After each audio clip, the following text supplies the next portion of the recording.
आदाब, आइए शुरू करते हैं खबरों का सिलसिला एतमाद के साथ। सबसे पहले अहम सुर्खियों को पेश कर रहे हैं Darussalam cooperative urban bank limited.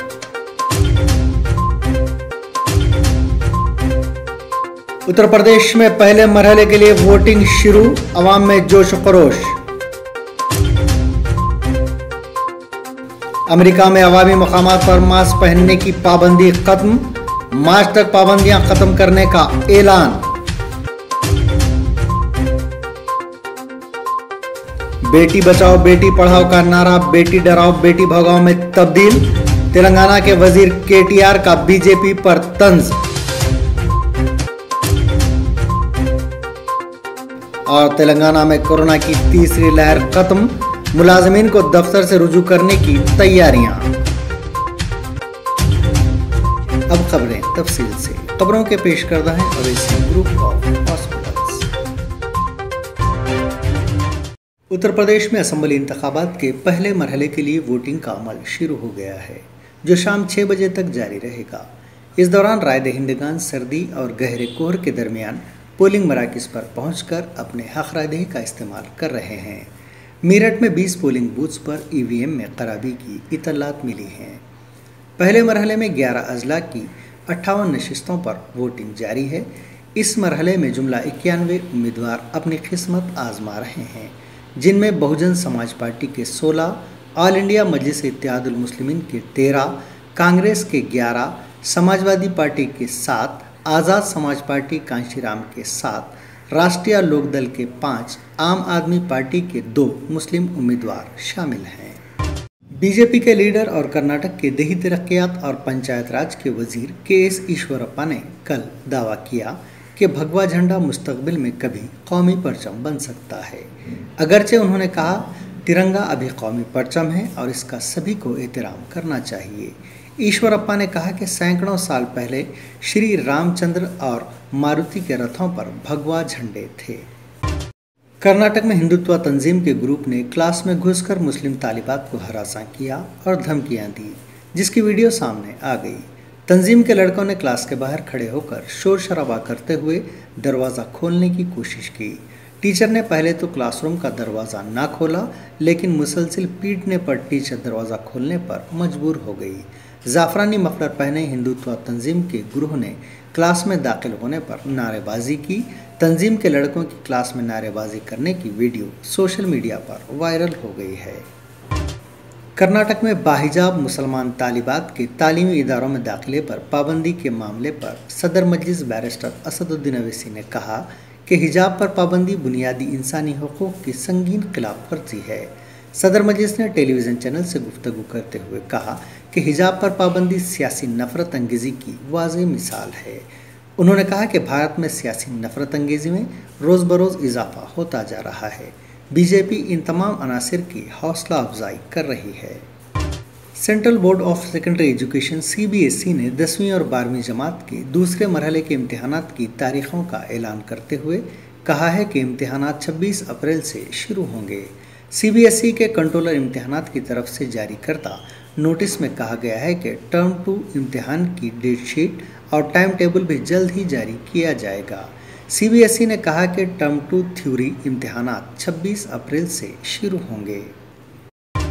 पापा रोम ने कहा कि यूक्रेन में मुमकिन जंग पागलपन का मुजाहरा होगी। पोप फ्रांस ने कल एक अवामी खिताब में कहा कि उन्हें उम्मीद है कि यूक्रेन और रूस के दरमियान बातचीत से कशीदगी पर काबू पाया जा सकता है। उन्होंने जर्मनी और फ्रांस की तरफ से यूक्रेन और रूस के मुज़ाकरात में शामिल करने की कोशिशों को बहरान के हल के लिए अहम करार दिया। व्हाइट हाउस ने कोरोना वबा के खात्मे की हिकमत अमली पर अमल का आगाज़ कर दिया है। न्यूयॉर्क में कल से अवामी मकामात पर मास्क पहनने की पाबंदी ख़त्म करने का ऐलान किया गया है। ताहम गैर मुल्की मीडिया के मुताबिक न्यूयॉर्क के स्कूल्स और मेडिकल केयर इदारों में मास्क पहनना होगा।